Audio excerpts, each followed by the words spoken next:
Resultados viajeros que van a París realmente en mayorías no hablan francés, no hablan francés y, y son grandes colas que van a París. Inclusive personas que están aquí en España, pues ya radicadas, que bueno, debido a ciertas situaciones que ven aquí en España, piensan cambiar de país. Son personas que no tienen la residencia, entonces se cambian de país.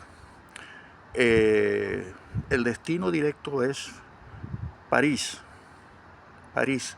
La política de París, bueno, es la misma política que tiene aquí Pedro Sánchez, pues, la política de Macron.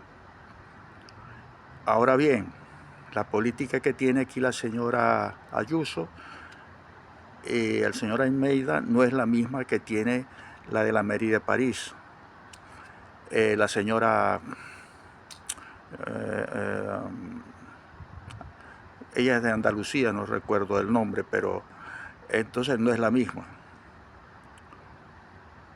Bueno, lo importante es que la persona esté bien, que no lleve odio, que se retire del rencor, de las envidias, de todo eso, que finalmente eso se le termina marcando en el rostro y que prefiera la bondad, el amor, la unión, la unidad, el cariño hacia los otros y las bendiciones.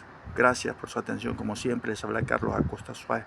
Mi única pretensión es hablarles de lo que ocurre y mostrarles mi biografía. Si quieren ver mi biografía, pongan por favor biografía imparable por separado, agregue Carlos Acosta y después agregue el libro en Google. Y si quieren más sobre mi persona, pongan Proyecto en Mural por la Paz de Medio Oriente en YouTube y en Google por separado, y otro gran despacho que es poner El Gran Cuadro por la Libertad del País Vasco Español por separado en Google y YouTube, y tendrán abundante información. Gracias por su atención, como siempre, a sus órdenes.